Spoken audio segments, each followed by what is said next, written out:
organization based in Tbilisi with the kind support of the National Endowment for Democracy.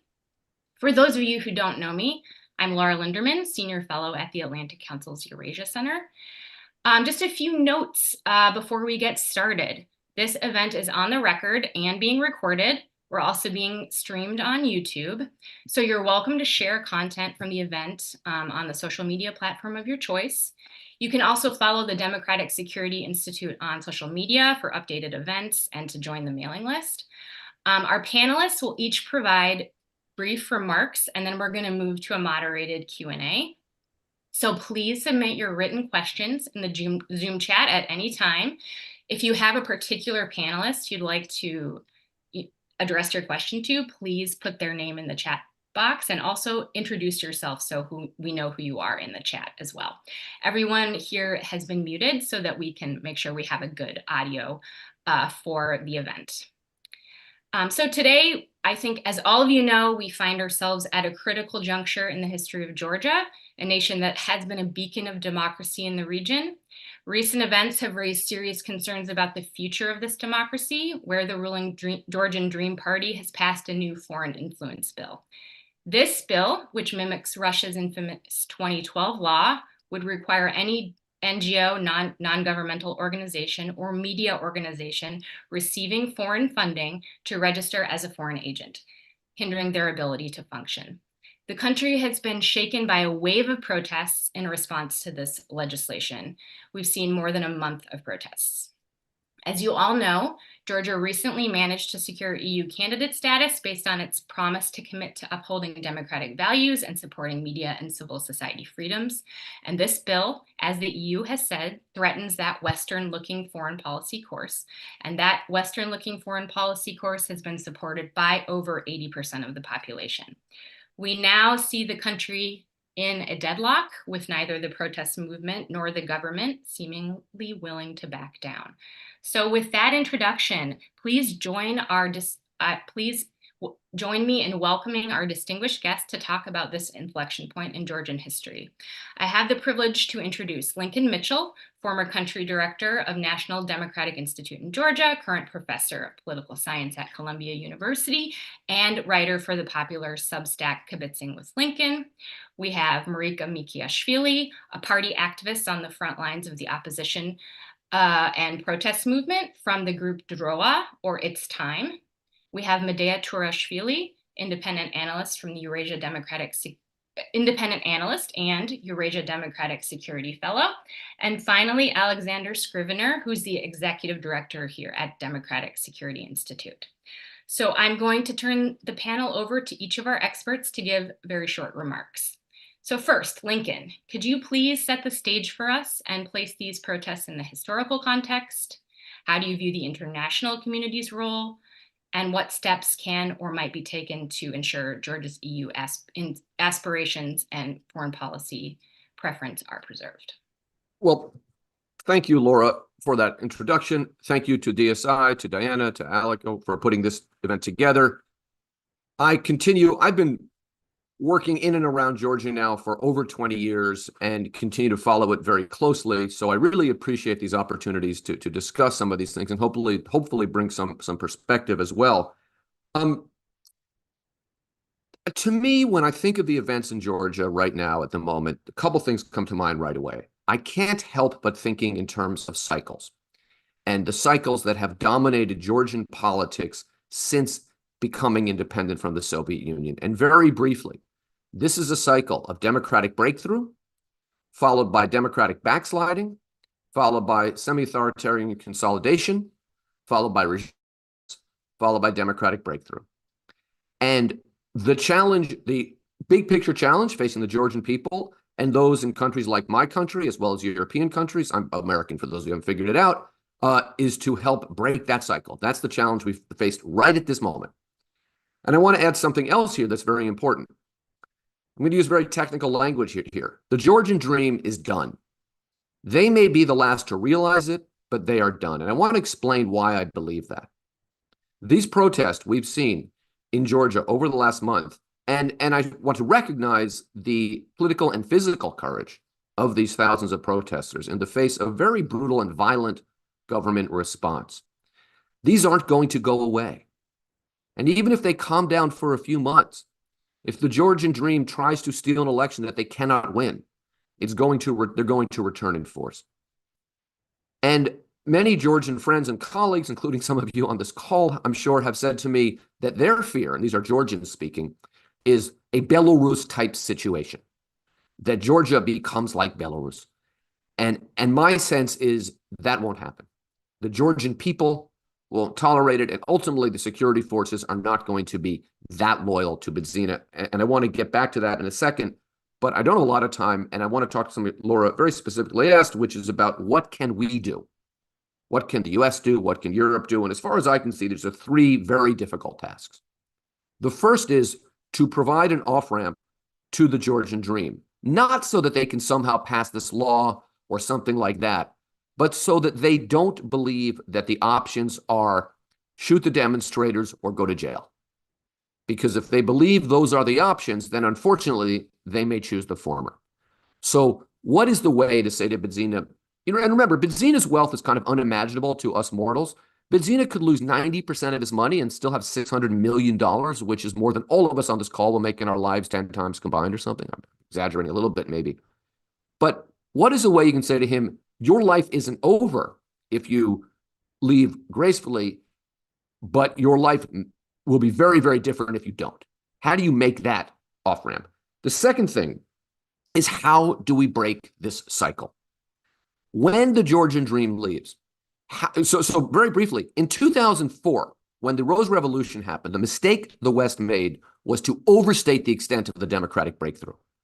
In 2012, when the Georgian Dream came to power, the mistake made was not to see it as a democratic breakthrough because of their personal loyalty to the UNM in many cases, particularly here in the United States. So it's kind of the Goldilocks problem. It was too hot in 2004, too cold in 2012, and how do we get it just right this year when this happens? That's a very, very difficult challenge. How do we help build a government in a regime type in Georgia where there are different political forces that are loyal to the regime, that agree on the regime, and have enough disagreement that they can move towards a real democracy? That can be done, but it only can be done if it's based on the right assumptions and understandings. But there's another piece here that makes this more difficult, which we have to talk about, and that is, of course, Russia. Because we cannot rule out, and I'm going to have to end on this upbeat note, the possibility that instability in Georgia leads to a Russian incursion of one kind or another. So a major thing the US has to do and Europe has to do, and this is not going to be easy, is keep Russia out so that Georgia can go through this process the right way and break the cycle the right way without Putin causing much, much greater instability and harm in Georgia.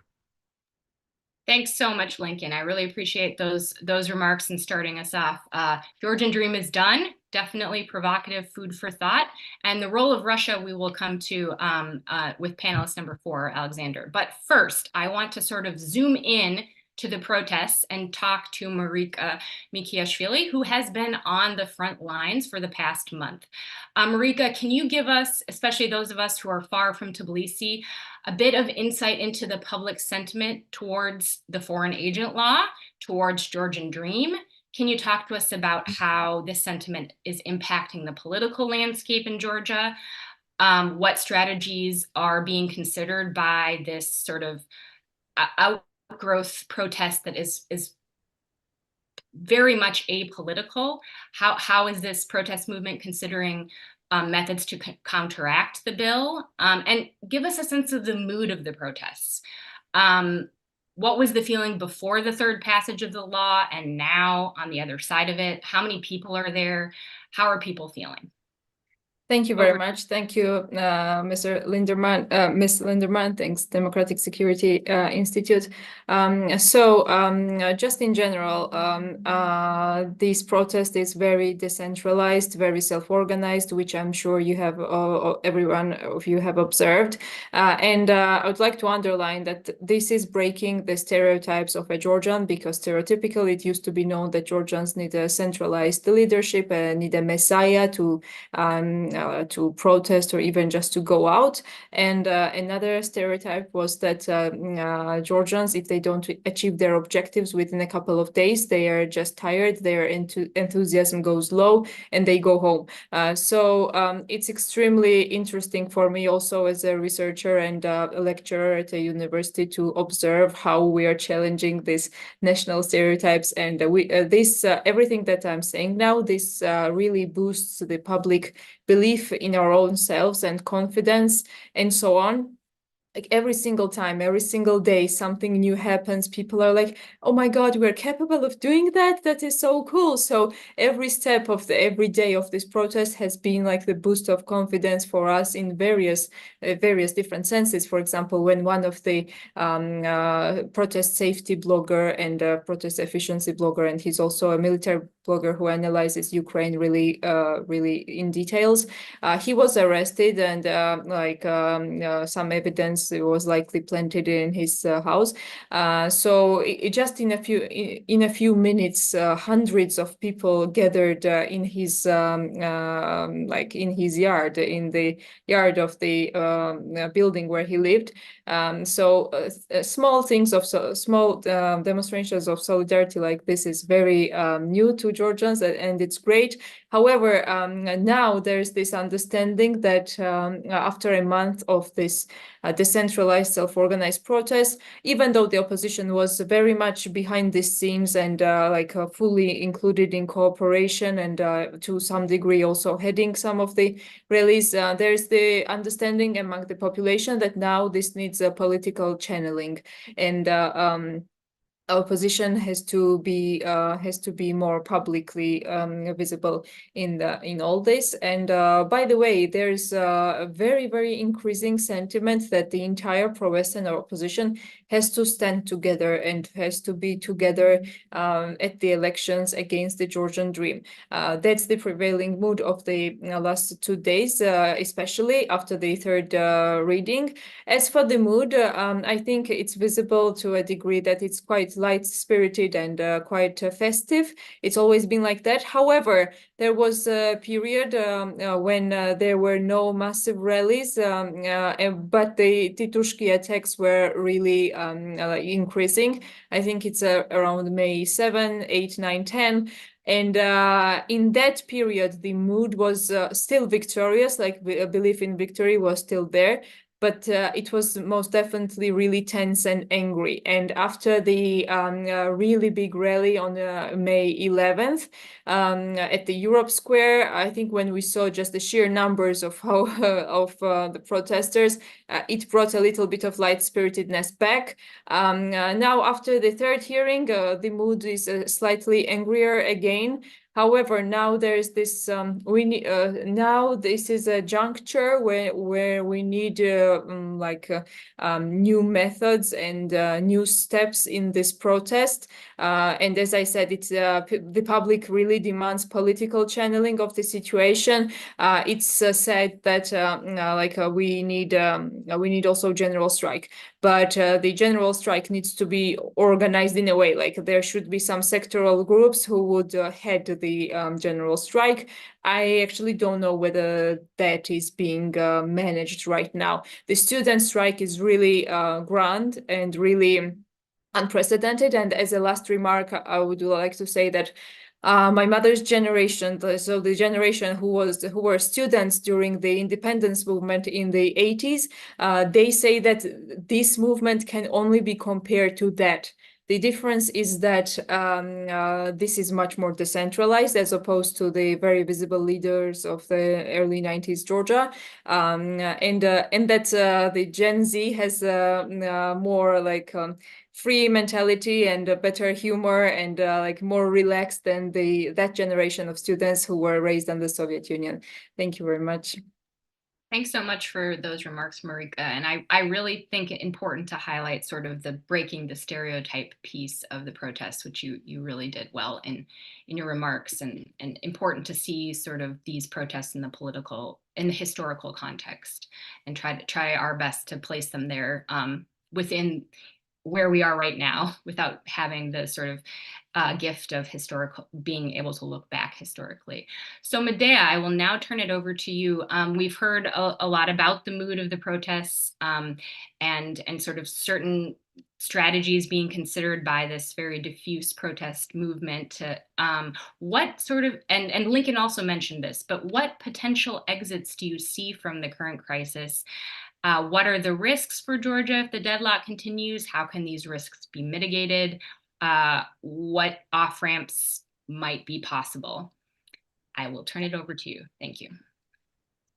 Yeah, thank you very much. Well, first of all, I would like to maybe thank everyone who is participating in this session, because for us, this is also a sign of solidarity that you are interested in paying attention. And we've received a lot of solidarity and support messages from all around the world, from EU institutions, from the US, international governmental and non-governmental organizations. So this really means a lot for us, because indeed, we feel like we are in a very important crossroads in our, modern history. And indeed, the protest is unprecedentedly big, unprecedentedly peaceful, and it's unprecedentedly stubborn. And obviously, authorities will rely on exhausting the protests, scaring and intimidating activists, silencing different opinions. And I do expect that pre-election period, which we are already in, will be oppressive.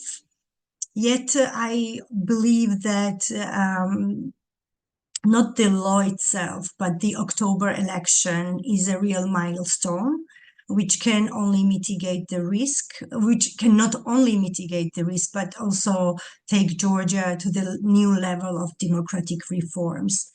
And the best outcome I see from this situation as a result of the elections in October 2024 is a situation where no political party has a clear majority, and political parties are required to cooperate with each other to form the government.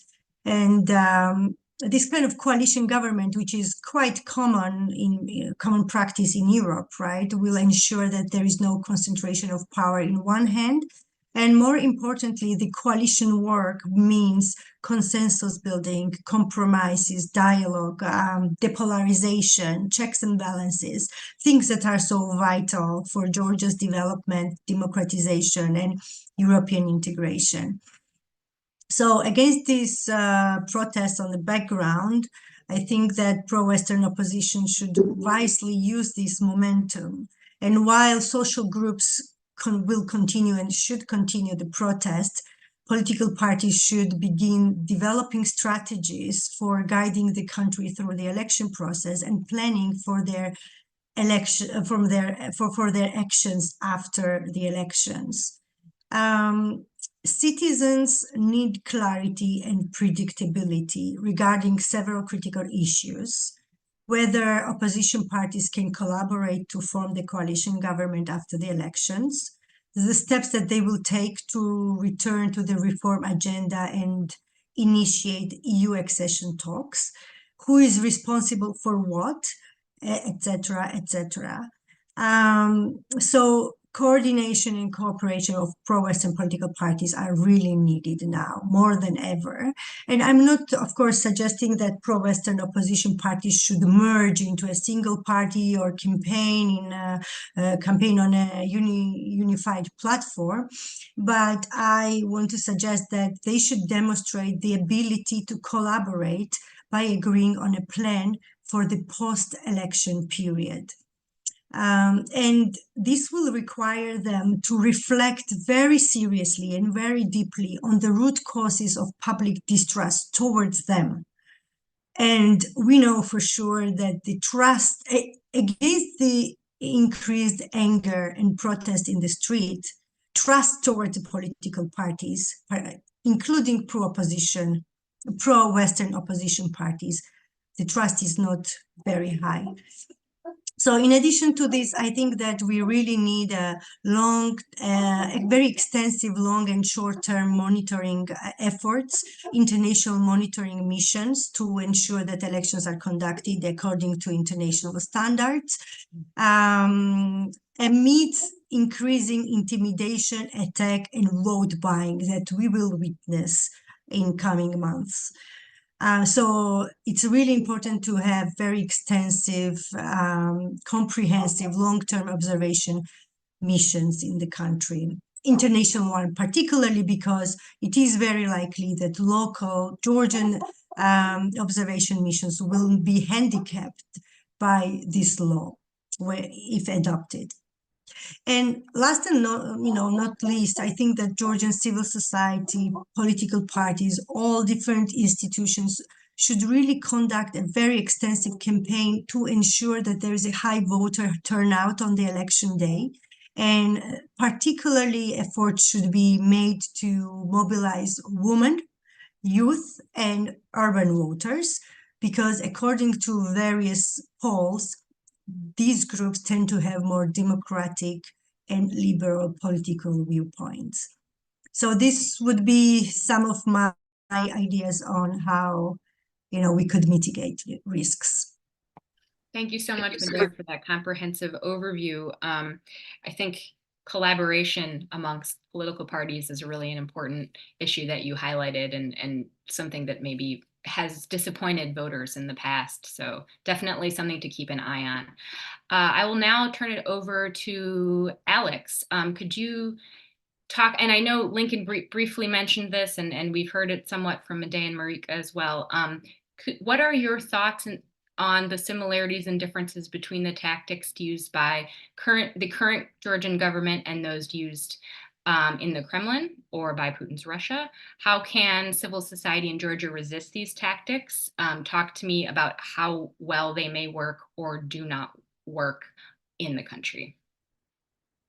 Well, I mean, first of all, I mean, it's clear that I think, to sort of partially agree with Lincoln there about the sort of Belarus variant that people talk about, Georgia is not Russia. And I think we're still quite away from being Russia, even if this goes through, because the big difference is the generation that we're seeing in the streets in Tbilisi are a very different group of people from their equivalents in Russia. This is a generation that's grown up in a relatively democratic society, and it's much more difficult to kind of to push those people into that position. But I wanted to kind of say a few words about the situation in general. Firstly, when we were talking about the title for this event, we were obviously the event is called "How Can Georgian Democracy Be Saved?"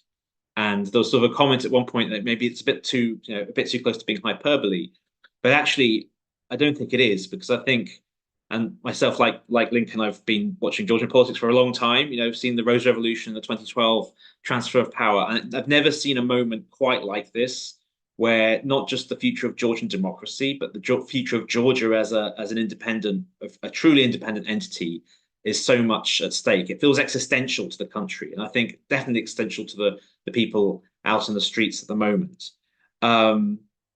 So, and I think that's because there's such a wide spectrum of outcomes that we can see. On the upside, we can see a development of events that might lead to EU membership, in not too distant future.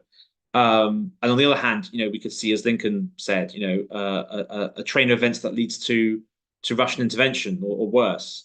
So there's I think we shouldn't kid ourselves. This is just about the Russian law and about comparing what's going on here this year and what happened in Russia in 2012. I think they're very different situations. And I think Georgia and Russia are just far too different societies to really compare them like for like. Clearly, Russia is the origin of this idea, and Russia is the force that's pushing this out to its franchise allies in other countries. But I think Georgia is a very different society and should be taken on its own merits. And this isn't just about the law. This is about this election, and this year is an election which democracy itself is effectively on the ballot. It's a choice between the sort of authoritarian line that the current government is going down and an alternative Euro-Atlantic future. And And like if we lose, if the forces of democracy lose in Georgia, the best case scenario, looking at sort of how Georgian Dream's thinking is moving, is something like Viktor Orban's Hungary. And that's the best case scenario in which you have some form of electoral democracy in place. I think the worst case scenario is something closer to what's happening in Azerbaijan under Haydar and Ilham Aliyev. I think the reality will probably be somewhere in between the two. But we can't afford to lose, because either of those, anywhere on that spectrum, is disastrous for the future of Georgia, as a democracy, but also as a sovereign nation. So I kind of want to sort of ask, that I'll try and answer the question that was posed. How can we save Georgian democracy? And I think I agree with most of what everyone else is saying. It's obviously a combination of intense domestic political pressure from the overwhelming majority of people who oppose both this law and the direction of travel in foreign policy and domestic policy this government is currently pursuing, and pressure from abroad, both positive and negative. And I think but both the threat of sanctions is very important, but also those off ramps that Lincoln was talking about. But I have two sort of main fears I want to talk about, and obviously the first one is Russia. And I think the fear isn't so much that we have a Belarus scenario, but that we have something closer to a sort of Kazakhstan scenario. In fact, something far short of Kazakhstan may be sufficient to cause particular problems for the pro-democracy movement here in Georgia. I mean, the Georgia militarily and strategically is in a far weaker position than either Ukraine, Kazakhstan, or anywhere else to resist any kind of Russian move, and maybe even the hint of a Russian move would be enough to change the political reality here on the ground. Because I think that the fear is that there's clearly been some sort of understanding, modus operandi, between the current government, or these figures in the current government, like Mikiashvili, and Russia. That the Georgian Dream government has made sacrifices effectively. I mean, it didn't need to pass this Russian law. It was hugely unpopular. Electorally speaking, it makes no sense whatsoever to do so. So the kind of logical conclusion is, if this is part of some grand bargain with the Kremlin, what is the Kremlin offering in return for this effective burning of the bridges and the sort of the demolition of 3 decades of Georgian foreign policy orientation? And none of the answers to that question are good. Whatever the Kremlin is offering the Georgian Dream government, none of those things could possibly be promising from our perspective. It may not be a full military intervention. It may be something else. But I think the message is both domestically, political operators in Georgia and foreign allies and partners need to be ready for it. I keep hearing the same things I heard before 2014 and after Maidan, and also the same things I heard before the Ukraine war this time around broke up in 2022. Oh, Russia would never do that, or Russia can't do that. Russia's too tied up elsewhere, and lots of reasons. I'm kind of allergic to those now, because I think there aren't any clear red lines that Russia won't cross here. And I think we all have to be prepared for what might happen and be proactive in trying to preempt and stop that from happening. And the second fear, I'll finish on this quickly, is I mostly agree with Lincoln about Georgian Dream, because I think we shouldn't underestimate them. A recent poll just came out about the law. So a third of the population are still, potentially, open to this law. I think it's a good indication of the sort of bedrock of support that Georgian Dream still retains with administration, administrative resources, and amongst the older generation. Like when I go to the protests, I feel relatively old as a person in my 30s. And I think I don't think by any chance there's a majority of people in favor of what's going on. I think by far the large majority is against. But there is a significant minority of people, especially amongst the older generation, who are susceptible to this Georgian Dream propaganda, and are sort of, their main priority is ensuring that Saakashvili doesn't come back. And I think that has implications for tactics and strategy, both for the opposition and for civil society. So especially for something like a grand coalition of opposition, because I think something like that might put off a lot more of those sort of wavering voters in between than might engage them. So yeah, I think I'll end there because I've run out of time. But yeah, looking forward to the questions. Thank you so much. This has been really a fascinating overview and I'd like to thank you all for that. Let's turn it to Miriam Lanskoy. Diana, if you can unmute her for her question. If you could introduce yourself, Miriam, and your question. Hi, I'm Miriam Lanskoy. I'm Senior Director for Russia and Eurasia at National Endowment for Democracy. So Laura, thank you so much for hosting this. This is fascinating, and I appreciate everybody's comments and Marika, I've been following you on Twitter all day long. It's just remarkable. It's remarkable. It's inspiring. I'm enormously just in awe of Georgians right now, all of you. It's this movement is extremely powerful, and I agree with the comparisons to the original national movement, the movement for liberation from the Soviet Union and for establishment of an independent Georgian state. It is a similarly significant moment today. I do want to be a little bit of a devil's advocate. I want to push on a couple of points. I hope it's okay. First, as it has already been said, opposition figures are toxic for most people of all generations. If you have Kezerashvili, Merabishvili, Saakashvili on the other side, my understanding is that young people won't accept opposition people as speakers at rallies. So I guess I'm just wondering if you won't let these people come and address your rally, are you really going to go and campaign for them and just, so how do you go from protest to politics? This isn't unique in Georgia, but I would say that in Georgia, these opposition leaders really are toxic. It's not just that young people are so idealistic. It's that these people are dangerous and toxic. And those old people who don't want them to come back may have a point. So I guess I'm just wondering, can you guys speak more to, and then I've heard various ideas that opposition might unite, but might have people running who are not the current opposition leaders, but others, like people from civil society or something like that. Any chance I see young people going to thank the president, and I wonder if she's the kind of leader of the moment. So how to overcome the negatives.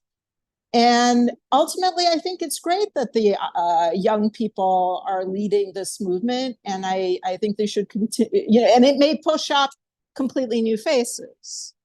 So I want to push on that point. And then the second point is about this law. And of course, I want it to just go away and for it to be pulled back.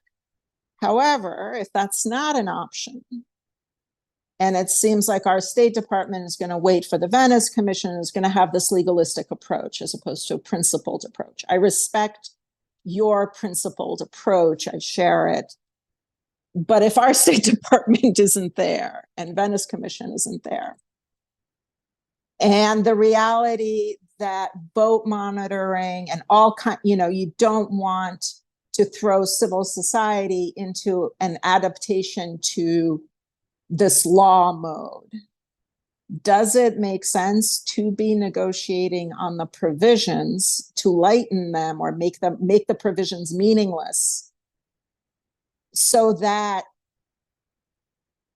the end of the summer and the electoral period do not become a period of administrative nightmares for civil society rather than an electoral period?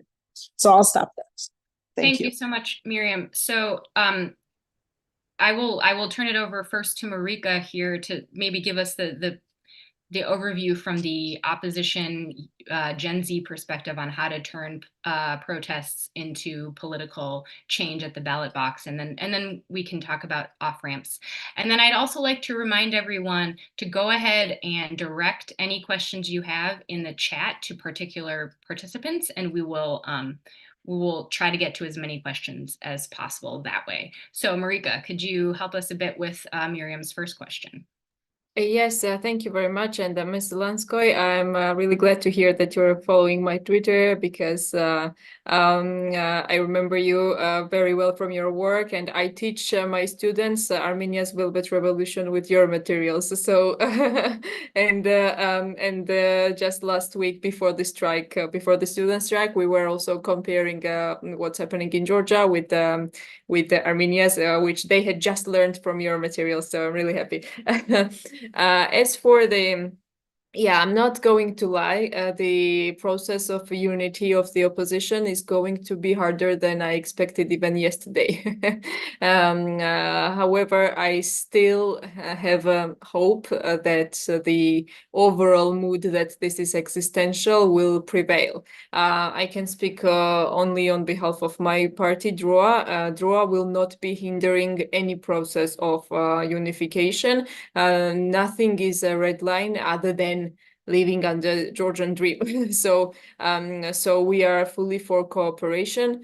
I hope that not all parties seem to be on the same level of like on the same how to say, some parties are a little behind, some parties are a little ahead. I really hope that soon everyone will be on the same level of understanding. As for the protesters and the people's attitude to the opposition, yes, I understand and I agree that many opposition faces and many leaders are like how to say, unpleasant, especially for the Gen Z. However, there also is understanding, including among the Gen Z, that this does need a political channeling, and that that politicians assuming the stage at this point is already a necessity that they have to deal with. By the way, I think there is a, how to say, like some politicians are probably more pleasant and more cool in their understanding than others. Of course, like for example, Droa, my party, and Girchi, More Freedom, they are known to have better reach to the youth rather than traditional parties, UNM, for example. In any case, yes, we will see. Right now, I am having a very hard time to give any specific answer on this. I share all the points that you said. And maybe I'm also hoping that there will be some additional forces, additional parties emerging out of this protest movement and out of the student movement, maybe. However, yeah, we will see. Just one point, I don't know, maybe this is just me, but it seems to me that the traditional fear of the UNM is diminishing a little bit amid the latest events, because especially if all opposition comes together and everyone is kind of like cancelled out by each other, especially also if Salome Zurabishvili is the umbrella, the president is the umbrella of everything, it's likely that individual weight of any party, including UNM, will kind of be a little neutralized. And also, for example, there are people around me. I know that I shouldn't base it on just people around me, but there are many people around me who, until this month, they still thought that the GD is overall better than UNM because they're less violent. But right now, they think that that's not the case anymore, and they actively say that, okay, now they have passed the all sorts of red lines in violence, and they are also bringing us to Russia. So on what earth are they anyhow better than UNM? But yeah, I'm not saying that the old faces should like, how to say, should receive public praise or anything. I agree that the protesters, the Gen Z, need something new in the political spectrum. However, again, I'm having a hard time answering how or when, partially because it's quite unpredictable, also probably within the opposition spectrum, and partially because everything will depend a lot on what's happening in the streets. And what's happening in the streets is definitely quite unpredictable and spontaneous. There might be something suddenly out of nowhere which changes the political situation in Georgia, and that has been the case many times in this country. Yes, Salome Zurabishvili herself, the president, she aims to be the umbrella, the coordinating center of everything and everyone within the pro-Western opposition. She will not be running as an MP candidate. Of course, her term won't be over before its elections, so she'll remain as the president, but she will probably be one of the, if not the key face of this political class in this struggle. And in a way, like, I've always had lots of questions towards her, but in this process, it seems like she's really really playing a key role and a positive role. And she's also, in a way, canceling out the UNM concerns as much as possible. Yeah, so by the way, I wanted to mention that it's a little off topic, but unfortunately, I don't know how legitimate this is, but Georgian society has deeply equated sanctions with foreign support. So even when sanctions is not maybe economically tangible or not like pragmatic, for Georgian people, sanctions are emotional and idealistic support from the West. And when last April the United States State Department imposed travel bans on 4 Georgian judges, there was absolutely a New Year's festivity on Georgian Facebook, and we felt like, wow, yeah, like they are with us, and it was great. I think there was one last point that I'm now forgetting that That's all right. Ms. Lanskoy. Yeah. No, this was super helpful, Marika, and thank you very much for highlighting the piece about sanctions and also the role that the president might play.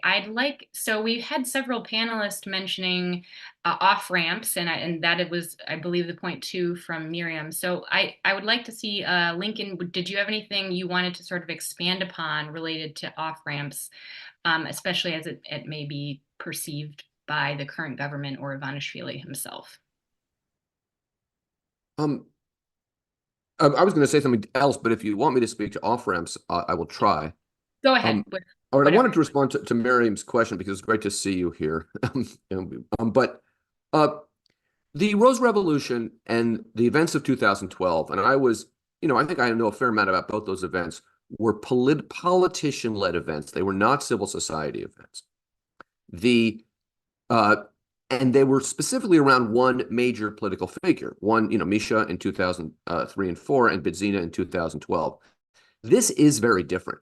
So we are going into this election with a different frame for that. Some people alluded to the movements in the late 80s and early 90s. I was not in Georgia for that, but my sense is that may in fact be the better comp, in which case it's much more serious. Look, Misha and Bidzina have been in a kind of dysfunctional, codependent, excuse the psychobabble, but you can take the boy to San Francisco, but you can't, but for a decade or more. And the question facing the UNM leadership and Saakashvili himself is, are you okay? Is it more important to oust the Georgian Dream or for you to be in the center of Georgian politics? Because that is the challenge that they face.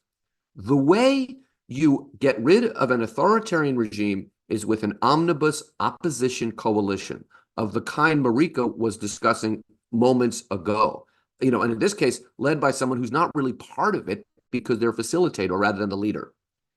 Putting those coalitions together are extremely difficult. Now, it also depends on the electoral system, right? So here, going into a parliamentary election, you have a proportional representation kind of system so that it's okay if you have multiple parties in here, right? The challenge, the reason that Georgia gets stuck in this cycle is that the omnibus coalition emerges. And then instead of breaking into distinctive political parties with distinctive views, it coalesces around a leader, and then people begin to break off. I remember sitting down with the late Zurab Jvanya in 2004 when he was telling me how the Borjanadze Democrats were going to run as a coalition with the national movement in that election. I said, no, that is a mistake. You need to be pro-regime, anti-government. That's what democracy is. And they just didn't get that. So a omnibus electoral coalition is not absolutely necessary here.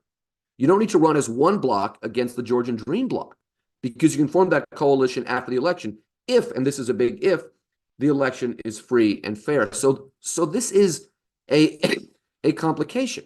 And a lot of this rests on the Georgian Dream. No, excuse me, on the UNM. The UNM can be a tremendous disruptive force here. They cannot win this election. If they become why these demonstrations have been both so successful and so threatening, and therefore met with such unfortunate, violent response by the government, is because they're not led by the UNM. And as soon as that happens, that 30 or 35% that Aleko alluded to grows. And on that note, I want to add one kind of depressing point to maybe undercut something I said earlier.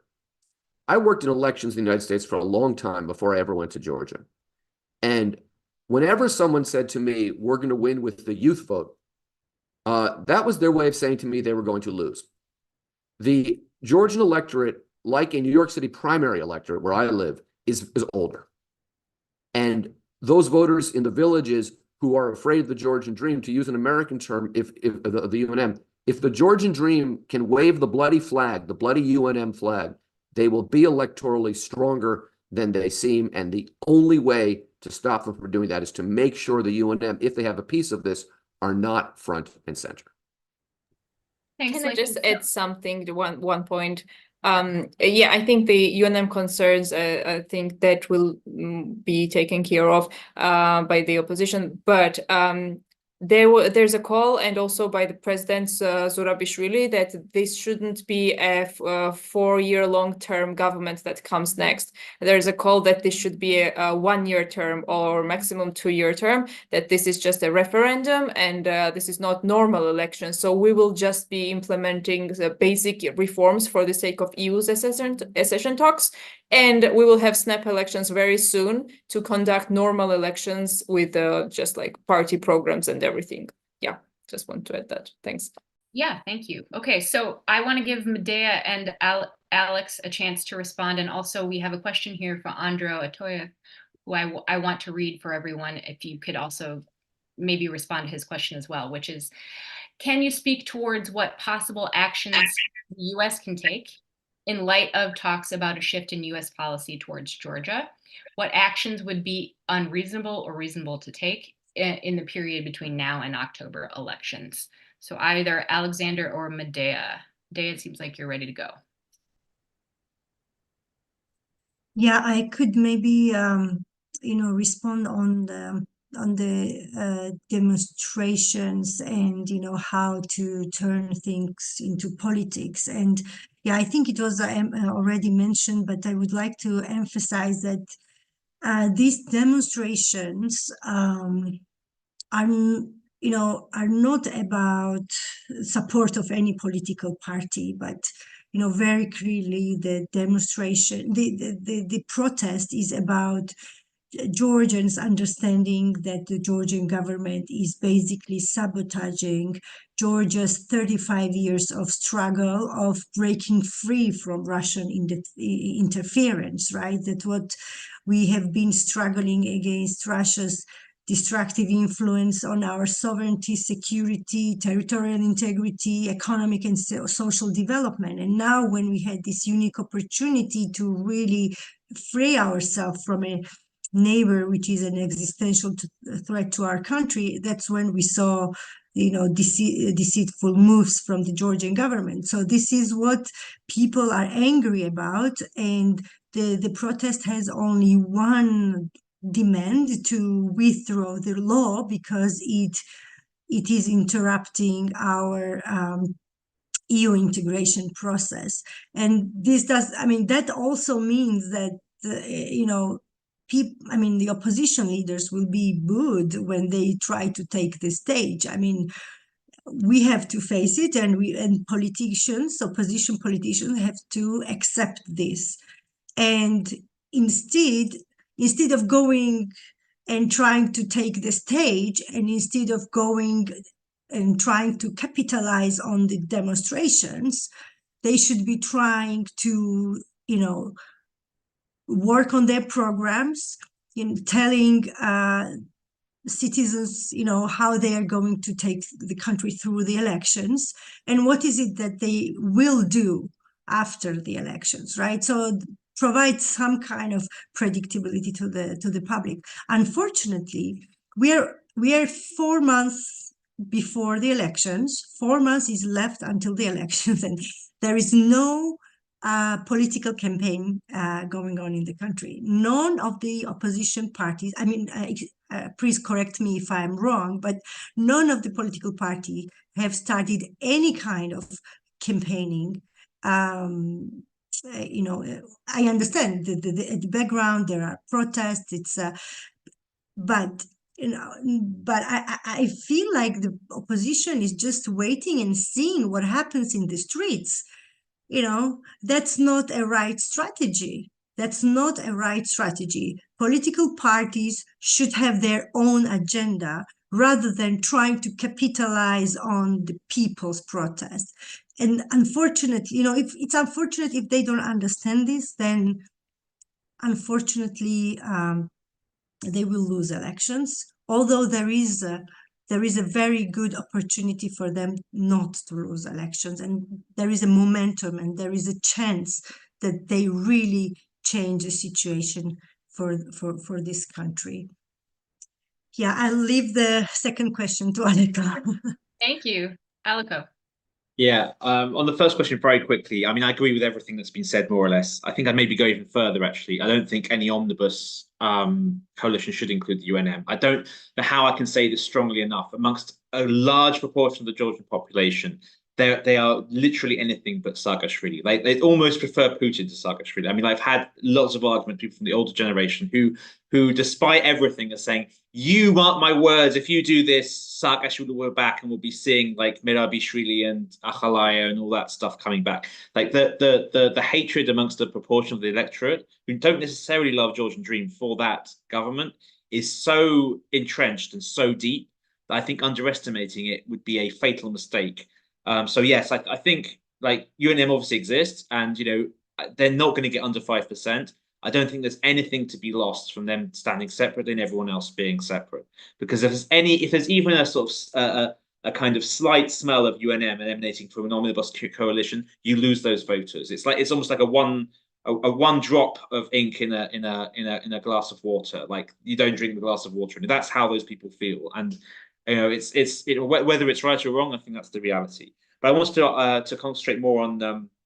I mean, what we need actually, we need a kind of Zelensky figure, basically, for Georgia. We need a Georgian Zelensky, a kind of popular culture, someone who can do a 1-year technocratic government without having any kind of political baggage. But I want to concentrate more on the second question from Andrew. What actions can the US take in terms of US policy? Well, I think one of the biggest revolutions that has to happen in US policy is actually in the back room, not necessarily. I mean, obviously, the discussion about sanctions publicly is very good and it's a step forward, and that's fine. But I think in the back room there needs to be changes in preparation going, because I want to bring back in the big R, the Russia factor. Anything could happen after November. If Georgian Dream looks like they might lose power, which given the current level of their popularity is very, very possible, there's no red line for Russia here. I think we can't assume that they'll stand by and do nothing. Then there needs to be preparation now going on in Western capitals. There need to be now policy plans put in place for what happens if Russia decides to respond in this way or that way. And those things need to be preempted. We can't have a situation where, like in 2014, after Maidan, the West was on the back foot and suddenly Russia controls a bunch of territory in Ukraine. We don't have any more territory to lose here in Georgia. The next step is basically Tbilisi and the loss of our sovereignty. So we need to have and we need to be prepared for things that are short of that, you know, that extreme scenario as well. I think the West need the policy people in the State Department, in the EU external affairs service need to be having those conversations now. And how do we disincentivize Russia from getting involved? And if they do get involved, what do we do? Because that I think is something that needs to happen. So in terms of sanctions and policy shifts, yes, absolutely, that needs to happen. And I think it's happened more than I think Georgian Dream were expecting. But I think Western policy needs to keep taking Georgian Dream by surprise. If we do exactly what they expect and are measured and go through the due process, that's exactly what they're expecting. So I think the Western countries need to act in a way that Georgian Dream aren't expecting, and need to maybe go beyond the ordinary channels for such things. And things like family members being involved in sanctions, for example. I think someone needs to be designing the package who knows Georgia very well, knows how Georgian patronage networks work, knows the financial mechanism behind them, and they need to be designed well. But yeah, I've talked too much, but hopefully that goes some way to answering the question. Great, thank you, Elko. And I just wanted to make sure we sort of took this piece on what can the U.S. do, and also sort of connected it to the off-ramp question. We've seen, and I also wanted to highlight, we've seen recently, or we expect the president to veto the bill. And then, as far as I understand it, and anyone here, please correct me, the parliament can choose to hear the bill and accept it, or do nothing with the veto, meaning that they can pull it out at any time. So what do the panelists think?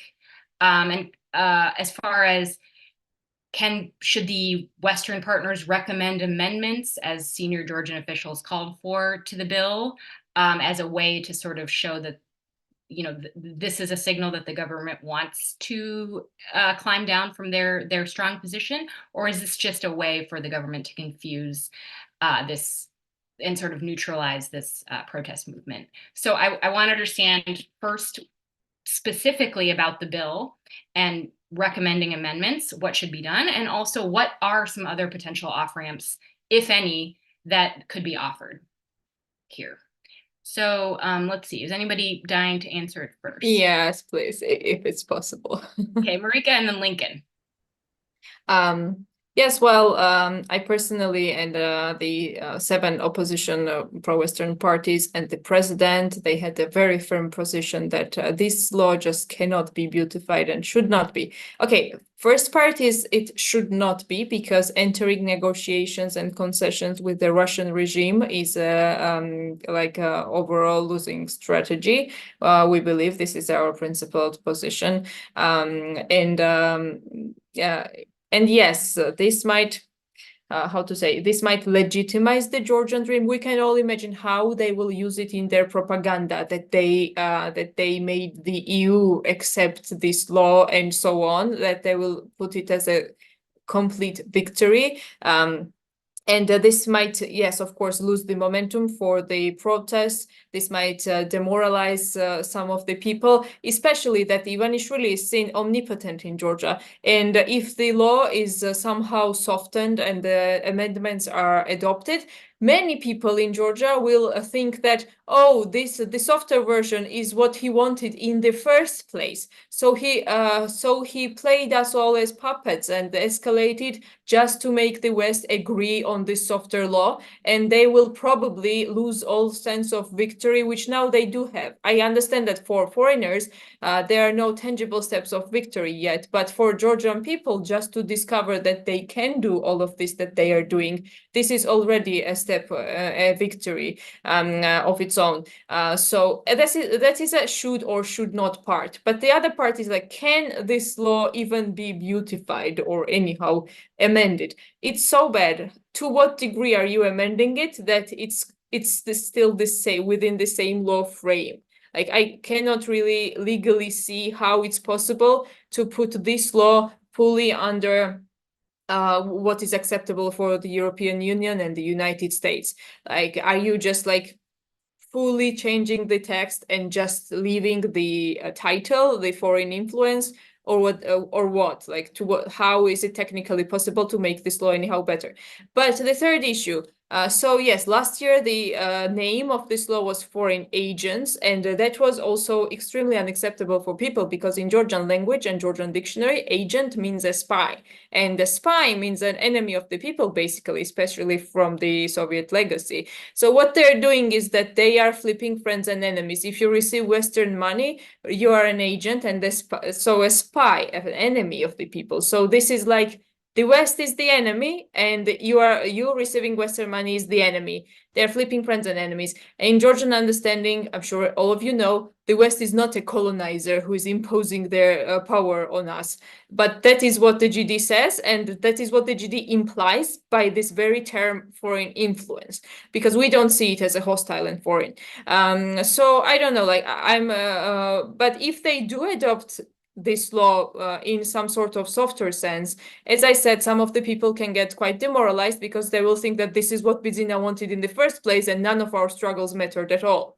The second version is that, yes, some people might just go home before October, and then it will probably be neither here nor there, neither full repressions, neither full protests, some sort of purgatory until October. And that's even a better case scenario. Worst case scenario is that the GD just like anyway, of course, I want to get to the October elections, but I really fear that the GD doesn't, and they will want to like challenge us in the streets fully before October, to crush us in the streets there, and to maybe to repress the entire active citizenry before October, so that nobody is able to actually head the protest when they rig elections in October.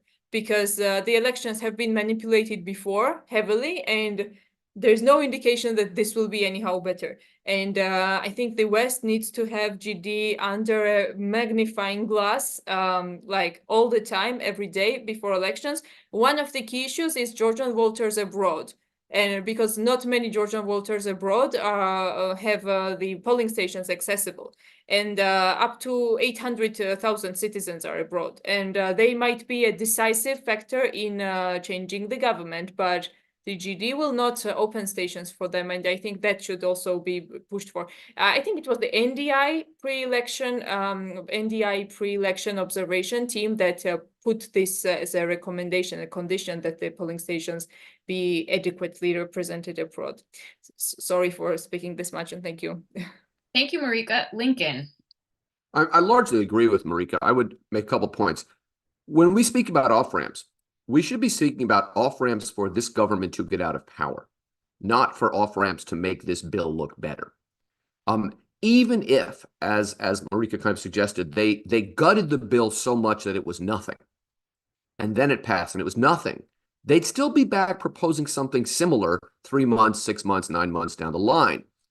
I want to make a comparison because I think it is critically important to understand what we see the Georgian Dream doing in a comparative global context.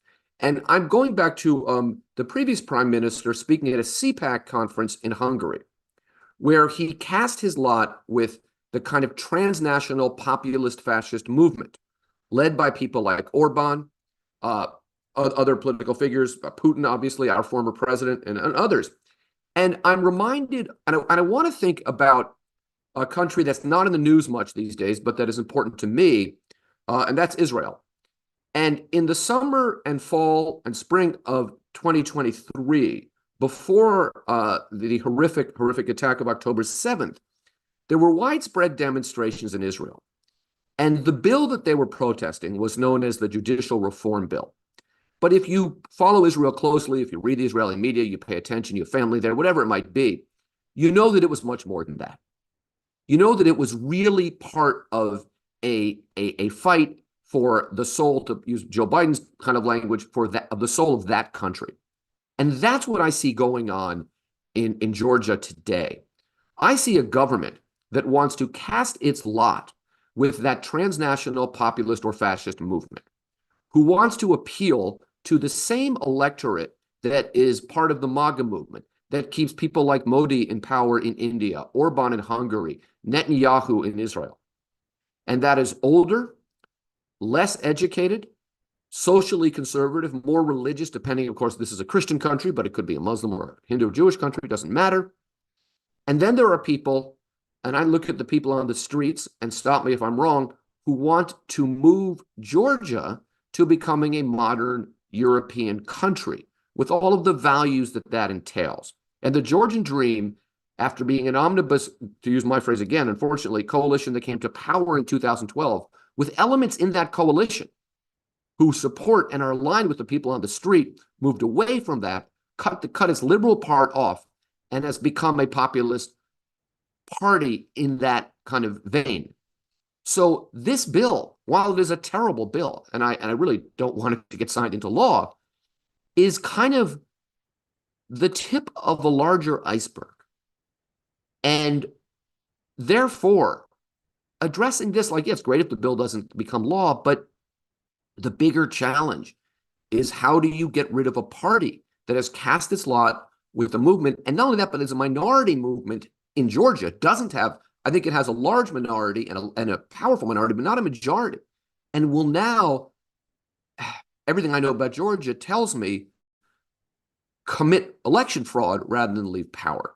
That's the challenge, but we have to think of it in this broader comparative context. I think that brings some texture here. Thanks for that, Lincoln. Just sort of casting what we're talking about in a bigger picture and an important one. So we have one more question here in the chat, which was, what role can President Zurabishvili play? Which I'd like to hear from everyone. And I think at this point we can sort of get your final comments. What can we see? I'd also just like to add to the question about Zurabishvili, just if elections do not go well, what might we see? Maybe you could speculate on that. I think Marika's also brought in an interesting point about there's a lot, and Medea as well, there's a lot of time between now and elections. And so there could be some sort of surprising events in that period of time as well. So speculate a bit on what we could see happening between now and elections, or after elections, if things are not held to an international standard. What role can President Zurabishvili play? And any last comments you have. So I will turn it over first to Medea, and then Alex, and then Lincoln, and then Marika.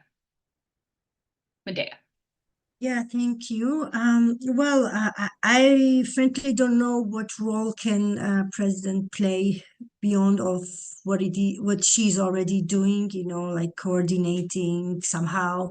Well, first of all, she is doing a great job of talking to our international partners, and at least remaining like a channel of communication with our strategic partners, and defending Georgia's reputation in a way. And it's really nice to have a presidential institution doing that, although compared to the government and parliament, of course, its power, president has less powers.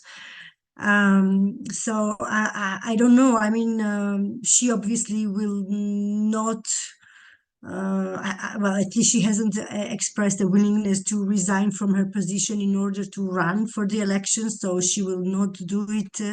She will stay in her position. But still, I mean, I think we should not expect a lot from the president because she has limited powers. I think we should emphasize the responsibility of political parties who will run the elections, right? So it's their responsibility to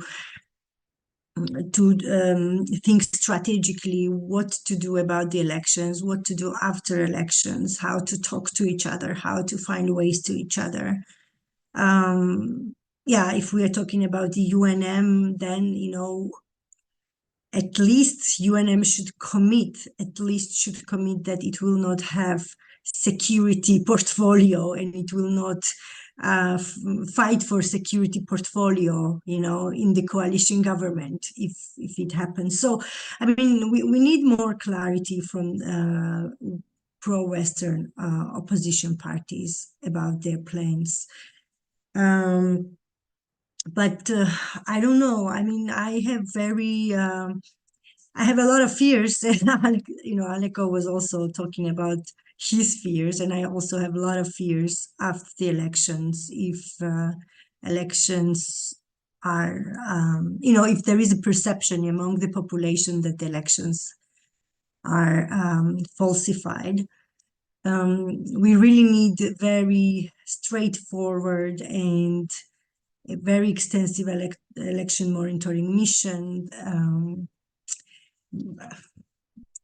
But what could happen? I think that people will be very angry if elections are falsified, and I think people will no longer be dancing and singing in the streets as they are doing at the moment. And I think that the protest will become really radical. And obviously this would mean clash between government-controlled police forces, and this could very well mean bloodshed in the country, which is something that we are very much traumatized from, and Georgia, which has an experience of civil war from early 90s, it's a big trauma for this country, and somehow this trauma is still haunting all of us, actually. And so I think the fear exists there. And another thing that I really fear in a scenario when there is a big protest happening in the streets and the government's not able to suppress, I really fear that Russian troops might decide to come in and protect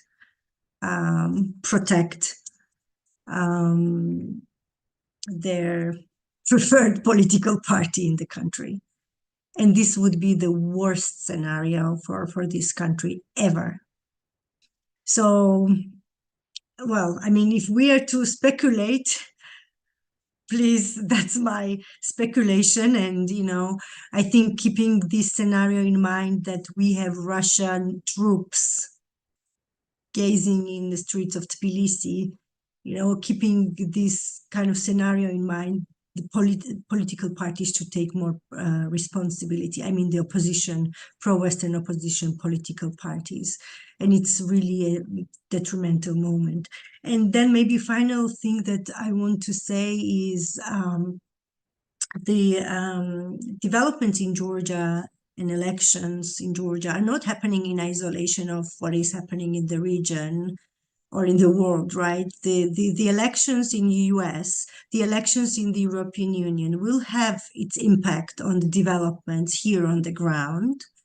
And more so, the war in Ukraine and the result of the war in Ukraine will be detrimental for Georgia. Even if you have the most pro-Western government in Georgia after the elections, but if you have a Russia which is coming out quite okay, on the background of its aggression in the war, that's still already a bad scenario for Georgia and for the entire region, for Armenia, for Azerbaijan, for Central Asian countries, for all the neighbors of Russia, who Russia is continuing to bully the neighbors for such a long time. So in a way, Russia should be weakened, and Russia should be defeated in this war. And if the Russia is weakened and defeated in this war, I am so sure that Ivanishvili's government, even if it wins the election after 2024 October, the Ivanishvili's government will not survive in the situation when Russia is withdrawing from the region. So this is a small law, maybe it's just an election, but in reality, it's a big geopolitical question. Thank you. Thank you so much, Medea, and thanks for highlighting some of that important context, especially about the traumatization in the 90s. And I think it also is overlooked sometimes by Americans, just how close that border with South Ossetia is to Gori, to Tbilisi. It's really quite close, and something that is just sort of ever present. Okay, Alex, your thoughts and any final comments? Yeah, so quickly on the President Zurabishvili factor. I mean, I have a lot of time for her, but I think it's overstated in the sense that I don't think, I mean, obviously institutionally she can't run, so it means she can't really act as a guarantor of anything. She can be a good symbolic figure, but I mean, I think we can overstate her popularity as well. I mean, I remember being at one of she called a rally in favor of EU membership about a year and a half ago or something, and the people present at the protest are sort of who's who of the upper middle class Vakesabutalo. Like, she has a very small base of actual personal support.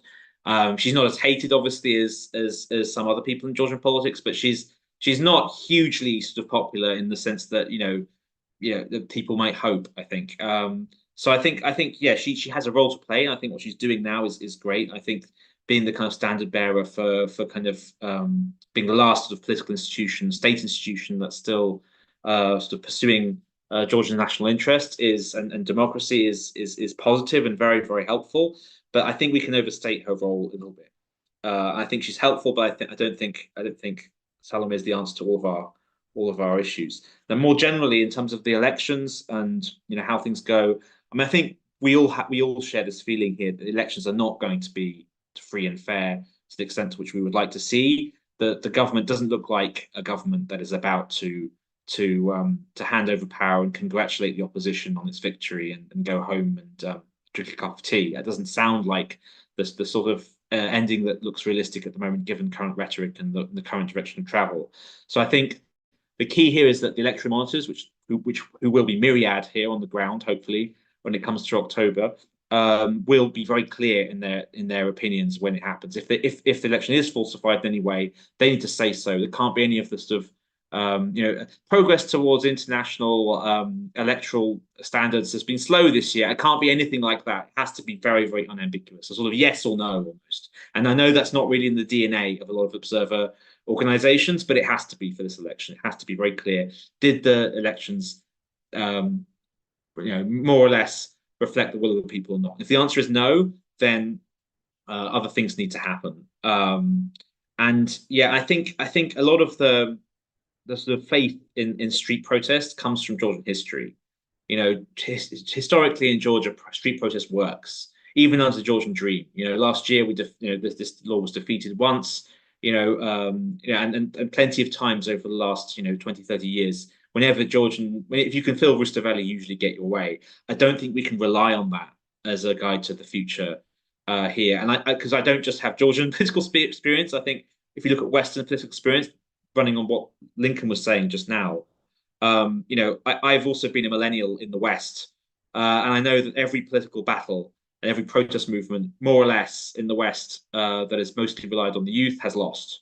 And Georgia has been a very different country in that respect and has kind of bucked that trend. I don't think we can count on that being the case this time. There are a good third of people in Georgia who live in a different world to those young, idealistic people standing on Rustaveli. And it does worry me that when I stand there, I feel old. And there needs to be a concerted effort amongst political parties, not just to retreat the youth kind of comfort zone where the opposition would probably have strong support, but needs to reach out to the sort of voters in the baby boomer generation who have been the harbingers of regressive anti-democratic politics elsewhere and could be here as well if Georgian Dream plays its cards right. But yes, what happens if the election gets rigged? Then, well, I think the protest has to be at such a level that makes the country ungovernable. And I think I agree with what was said earlier. I think there are limits. I think there's a question in the chat about support amongst the military and police. I think they can count on some level of support up to a point. I think a minor sort of fisticuffs that we're seeing now at the protest is something that they can rely on. But if it comes to real hard repression to the point that kids are getting killed in the street, I think there's a lower pain threshold in Georgia than somewhere like Belarus or Russia. I think people in Georgia are allergic to police brutality to a level that's not the case in other parts of this region. I met someone on the streets during the protest who said, "I'm a Georgian Dream voter. I've always voted for them. I didn't really care about these protests, but when I saw those kids being beaten up by police, I'm not going to let them get away with that. They're not real Georgian men." And that's the kind of pathos that might lead somewhere here, because I think that's the limit. That's the hard limit on what GD can do, unless, of course, it presses the Russia button, in which case sort of all bets are off. But I think my parting comment on that, I think just to repeat what I said earlier, if there's anyone here or listening on YouTube later from the State Department or any Western foreign ministry or please, just if there's anything you want to take from this from me, it's prepare now. We can't assume that Russia will be passive here or even have limits here. There were no red lines in Russian policy. We've learned that lesson countless times over the last 2 decades. We need to mitigate the possibility of a Russian intervention now.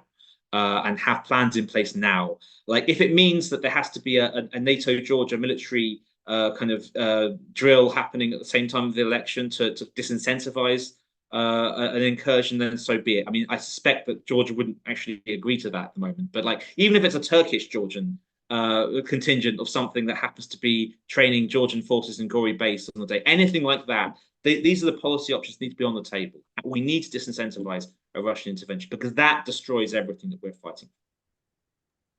Thanks so much, Alex, for those words. I think I saw a lot of nodding heads, so thanks for bringing that to the group. Lincoln. Thank you, Laura, and thanks again to everybody for attending and for putting this event together. Just a word on the president. I don't want to overlook what I think is what she contributes the most here is that she is a very good international voice. She is somebody who speaks to foreign media, who can speak to foreign gatherings, who has some convening power because of her title. And she can do two things. She can say, there is still hope for Georgia because look at me, I'm the president, I'm saying the right things and I understand this. And she can articulate an argument against what the Georgian Dream is doing from the very highest of places. And I think her greatest asset here is her ability to sway public opinion outside of Georgia. So I wouldn't count that out yet. I want to say a word on election monitors because I've been involved in this in a number of ways in a number of different countries. Part of this foreign agents law, part of this proposed law is to undermine election monitoring. And I don't know how successful they've been, but I suspect it will continue. And that means not just that any Western-funded domestic election monitoring group will be seen as a foreign agent, and they will portray them as that. We've seen all that rhetoric already. But that they will bring in the kind of, funhouse mirror election monitoring groups who will say it's a great election. And this is meant to muddy the waters, confuse voters, give them statements they can wave around. So whereas I completely support the idea of a robust election monitoring operation, I think it's kind of necessary, but very, very far from sufficient. That's not how we get to free and fair elections here. I think that as important as to try to do that and to try to win these elections, it's at least as important to think through, the day after. And with that in mind, I want to just speak to that briefly because these elections are in October of 2024. And so it is hard to overstate how little attention this will get in the Western media because the American elections end on November 5th of 2024. And it is just possible that the President of the United States and everybody around him will be a little preoccupied in late October. I wrote about this on my Substack. I can go read the whole article, but that has to be figured into the thinking here. And that is why I'm so concerned. Because chaos in Georgia in the 10 days, 14 days leading up to the American election contributes to an image of Biden as an agent of chaos. Gaza, Ukraine, Georgia, college campuses. You get the point. And that brings in somebody who would turn the whole region over to Putin. And that is not lost on Putin. So the incentive for Putin to one way or another destabilize Georgia after the election is even greater than it normally would be. And that underscores the need both to have a plan of the kind that Alko touched upon, but also the difficulty of doing that. Because the stakes in Georgia are obviously extremely high for Georgia. But they have global impact beyond what usually is the case in Georgia. So again, I'm a kibitzer. I'm never worked a day in government in my life, but when I speak to those people to think this through, this has to be Putin's game. Not only because of Georgia. And if I can figure that out, Putin can figure that out, and Bidzina can figure that out. Thanks, Lincoln. Very important words situating the American election and how the direct impacts on Georgia, a country we all love. Marika, take us out. Any last thoughts and give us the hope for the future? Yeah, so I agree that Salome internationally, even more so than internally, is a very important figure. Internally, she is maybe she's not like galvanizing support, but at least she's like adding to the overall neutrality in a good sense of this protest movement and the opposition. What I mean is that Salome's presence, Salome as an umbrella, doesn't leave that much space for any particular party to be overrepresented in the opposition movement coalition, as it could have been the case without Salome. I totally agree that the West should not go into the diplomatic language when assessing elections, and that would be the worst thing that the West could do for the people of Georgia. And I don't think that any consideration that maybe let's assess the elections overall positive because as to not lose Georgia's future trajectory on the European path. That shouldn't be the case. I think, yeah, that shouldn't be a concern. The diagnosis should be very precise, because there might not be any Georgia left to advance on the European path if that's not the case. And as for what Mr. Mitchell said, yes, definitely chaos in Georgia in the run-up to the US elections is terrible. But at least that shouldn't be, how to say, just for the consideration of avoiding chaos. The election should not be legitimized for the Georgian Dream, because very, very likely there will be a chaos after elections anyway, and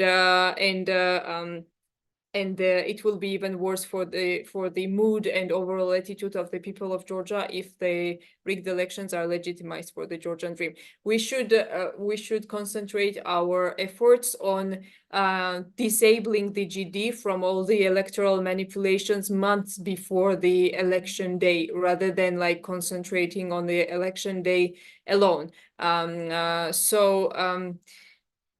So yes, I honestly don't think that they can hold power. Like I don't believe that the country will be governable under like next 4 years of GD. The only way it happens so is if they go full Belarus for real. And that's of course a theoretical possibility, but I don't really see it happening. Sometimes when I ask myself, how do we win? And I don't have a clear answer. Well, I imagine even less so how they win and make us all go to exile or in prison. So that's even less possible to imagine than our victory. So yes, I think that now the veto, the elections, and there are some specific dates which are still like dates of hope to some degree, and that is what is keeping the protests in the festive mood and the dancing mood and so on. And what Medea said, that after elections that won't be the case. The protests will be very angry and not dancing. I think that will be the case. Because there will be no other date to look for. And I just wanted to comment about the Civil War memory. And I'm very much against the people saying that Bidzina is bringing us to a civil war, because that is unnecessarily triggering civil war trauma. I believe that the entire population being against the government is not civil war. It has a different term. Civil war needs to have like two equally mobilized parts in the population proper. Yes, and the Civil War legacy is, of course, different for this generation who has not seen the Civil War. For example, in my mother's generation, she's around 50.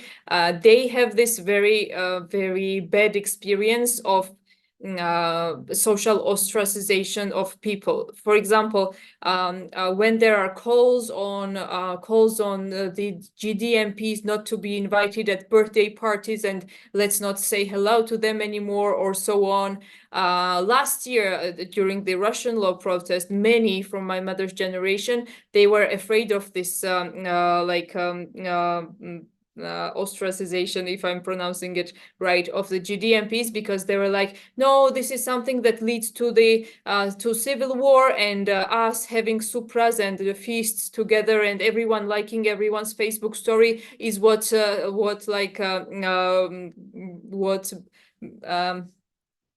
keeps this civil war away. But in the younger generation, they are much harsher. They're like, no, do not say hello to the GDMPs anymore. Do not invite them anywhere, because yes, they have a very different understanding. And I think now everyone is so angry that even the mothers and grandmothers generation are okay with not saying hello to GDMPs anymore.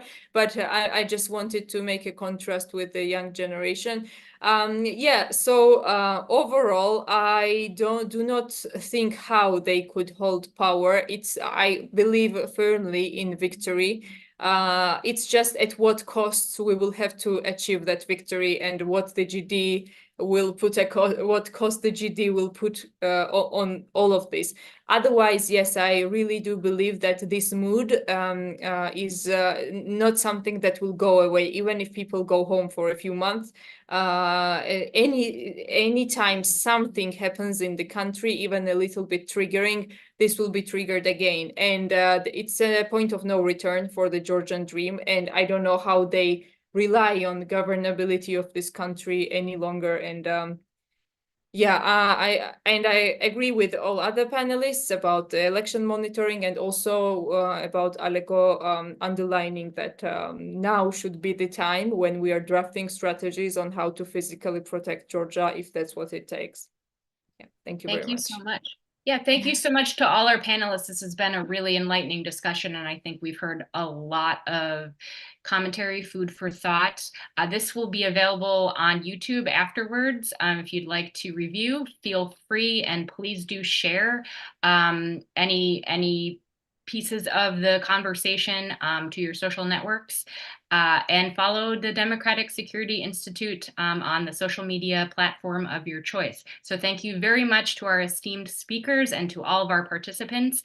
And we look forward to hosting you all again, hopefully with happier news in Georgia. Thanks very much. Thank you very much. Thank you. Thank you.